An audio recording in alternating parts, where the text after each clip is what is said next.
جنہیں ہم نے کتاب دی ہے اور وہ اسے پڑھنے کے حق کے ساتھ پڑھتے ہیں، وہ اس کتاب پر بھی ایمان رکھتے ہیں، اور جو اس کے ساتھ کفر کرے وہ نقصان والا ہے۔ اے اولاد یعقوب، میں نے جو نعمتیں تم پر انعام کی ہیں انہیں یاد کرو، اور میں نے تو تمہیں تمام جہانوں پر فضیلت دے رکھی تھی۔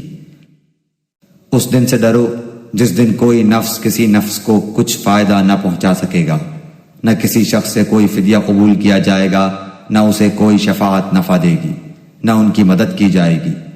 جب ابراہیم علیہ السلام کو ان کے رب نے کئی باتوں سے آزمایا اور انہوں نے سب کو پورا کر دیا، تو اللہ نے فرمایا کہ میں تمہیں لوگوں کا امام بنا دوں گا۔ عرض کرنے لگے اور میری اولاد کو؟ فرمایا میرا وعدہ ظالموں سے نہیں۔ ہم نے بیت اللہ کو لوگوں کے لیے ثواب اور امن و امان کی جگہ بنایا، تم مقام ابراہیم کو جائے نماز مقرر کر لو۔ ہم نے ابراہیم علیہ السلام اور اسماعیل علیہ السلام سے وعدہ لیا کہ تم میرے گھر کو طواف کرنے والوں اور اعتکاف کرنے والوں اور رکوع سجدہ کرنے والوں کے لیے پاک صاف رکھو۔ جب ابراہیم نے کہا اے پروردگار، تو اس جگہ کو امن والا شہر بنا اور یہاں کے باشندوں کو جو اللہ تعالیٰ پر اور قیامت کے دن پر ایمان رکھنے والے ہوں پھلوں کی روزیاں دے۔ اللہ تعالیٰ نے فرمایا میں کافروں کو بھی تھوڑا فائدہ دوں گا، پھر انہیں آگ کے عذاب کی طرف بے بس کر دوں گا، یہ پہنچنے کی جگہ بری ہے۔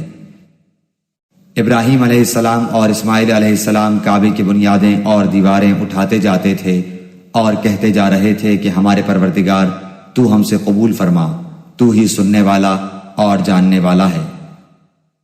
اے ہمارے رب، ہمیں اپنا فرما بردار بنا لے اور ہماری اولاد میں سے بھی ایک جماعت کو اپنی اطاعت گزار رکھ، اور ہمیں اپنی عبادتیں سکھا اور ہماری توبہ قبول فرما، تو توبہ قبول فرمانے والا اور رحم و کرم کرنے والا ہے۔ اے ہمارے رب، ان میں انہی میں سے رسول بھیج جو ان کے پاس تیری آیتیں پڑھے، انہیں کتاب و حکمت سکھائے اور انہیں پاک کرے، یقیناً تو غلبے والا اور حکمت والا ہے۔